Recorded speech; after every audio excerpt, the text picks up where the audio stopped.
Welcome to the Mid-Century Pickleball Podcast. I am Bill. This is Ian. This is Ernie, the Monstera, running security for us. Let's talk about the marketing from Joola on this Hyperion. They say the shape of this cuts through the air faster for less drag time, increased swing speed. Do we want to address this right now? What do we think about this marketing claim? Let's address it. What do you think about that? Well, I love to do a backhand flick, punch. So yes, it is slightly more aerodynamic in the hand, I would say. Do you really notice it? Is it 2 to 3% more? I feel like that is a little bit overblown marketing speak. I think there are other reasons to like this shape, and it's not really all about this slightly different curved shape at the top. I do think it messes around with the balance point as opposed to, say, the Perseus or the Magnus.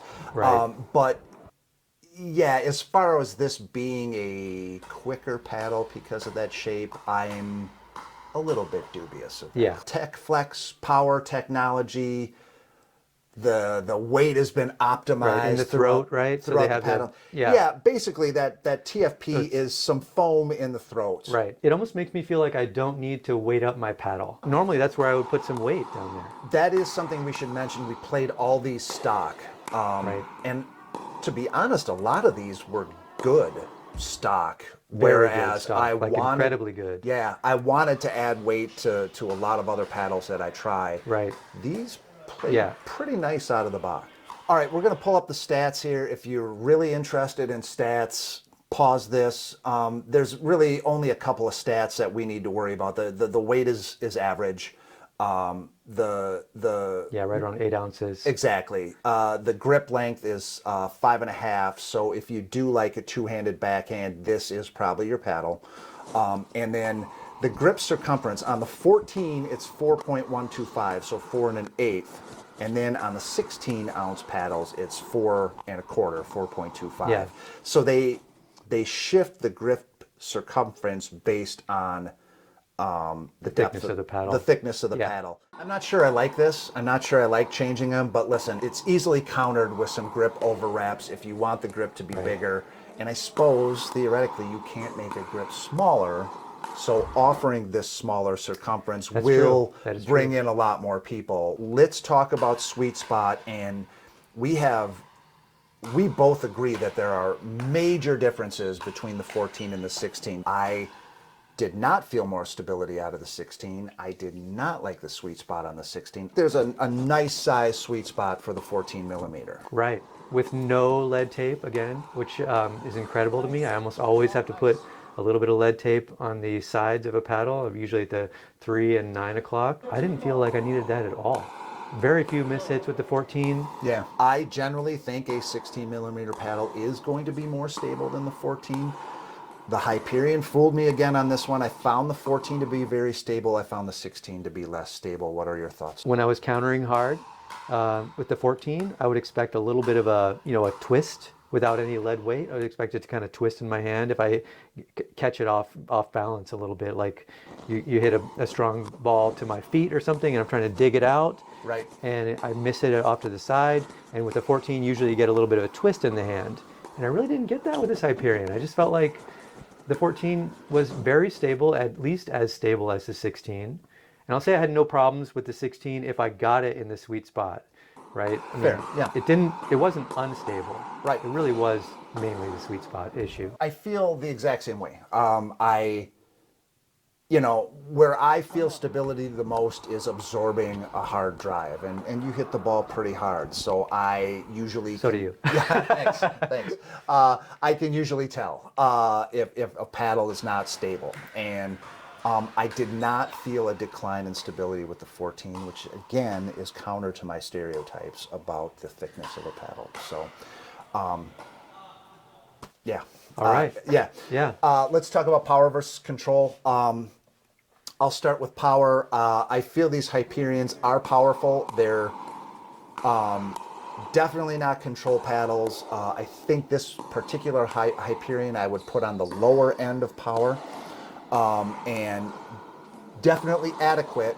Not spoiler alert. Not Perseus power, but ample power.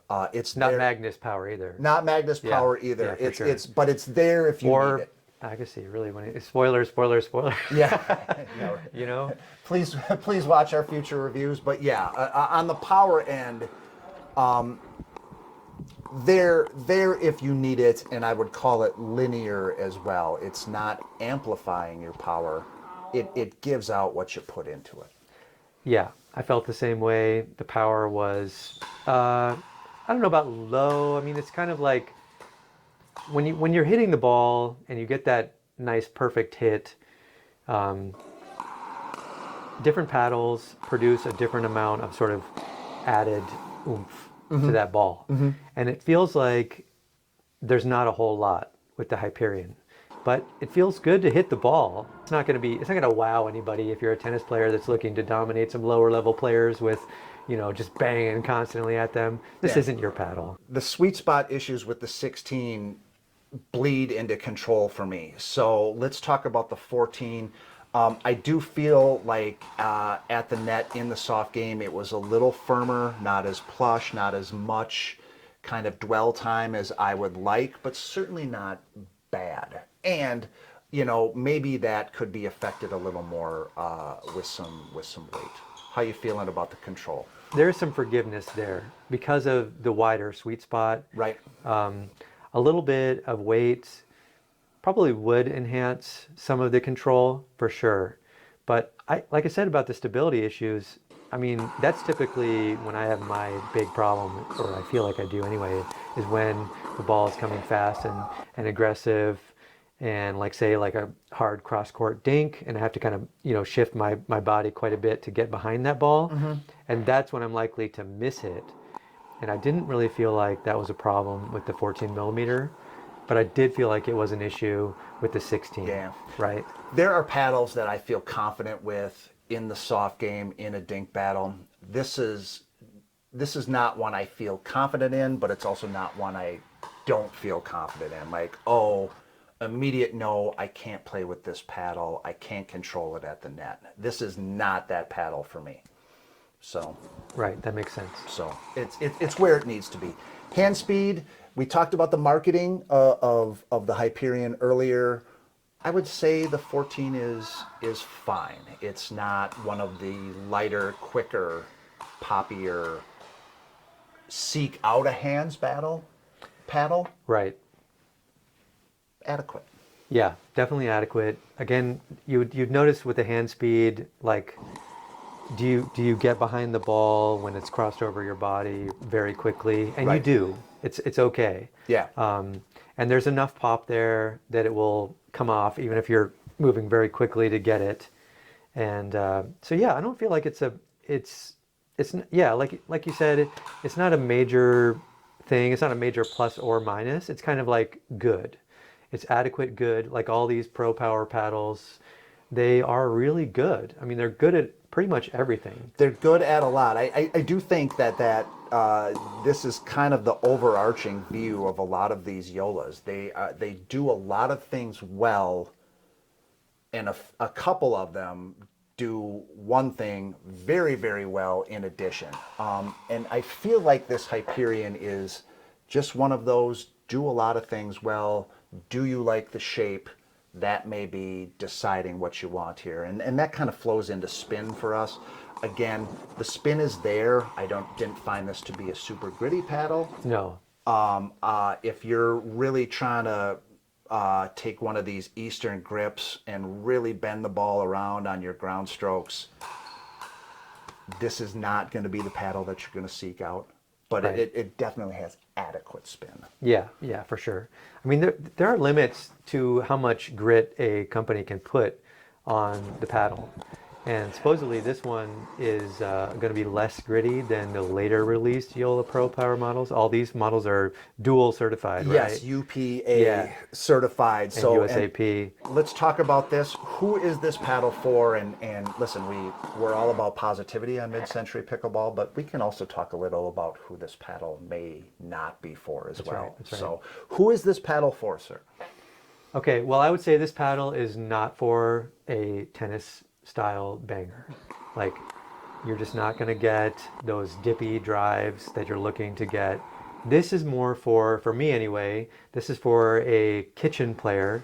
It's somebody who wants to drop consistently, and I think you really can, especially with the 14 millimeter model. You can drop consistently, you can get to the kitchen, and you can put away that ball with, or set up the put away with your rolls and your punches and your flicks.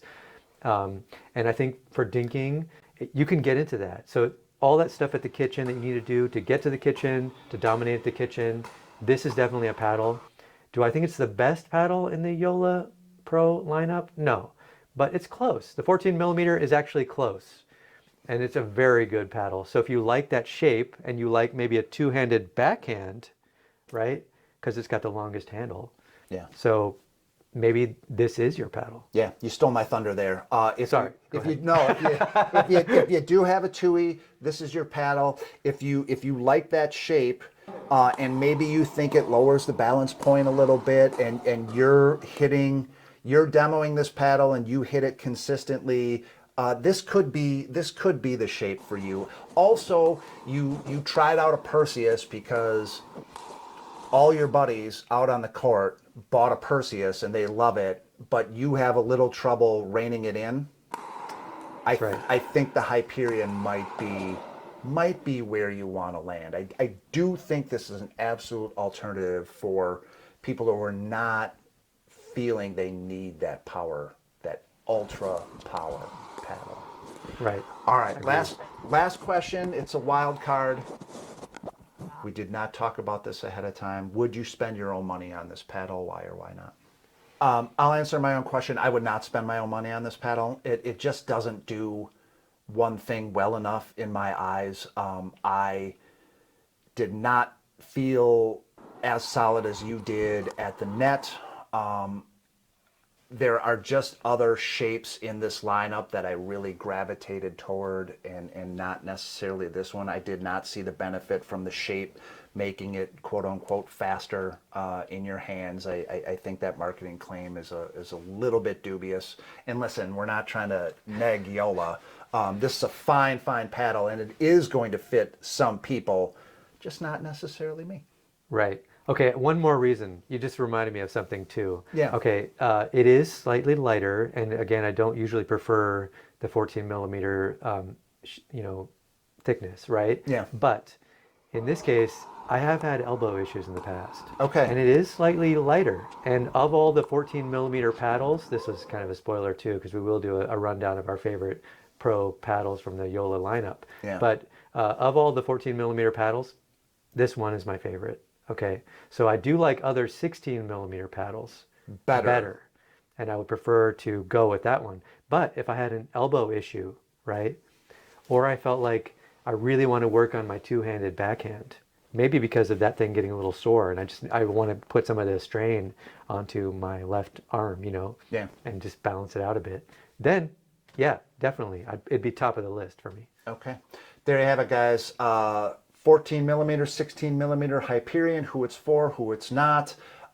Jump in the comments, tell us your thoughts as well. But we're going to be doing these paddle reviews. We're going to do a lot of equipment reviews in the future. We're going to talk about where to play, how to play. We're on the maiden voyage here, just starting off. So That's right. a very, very, very exciting time.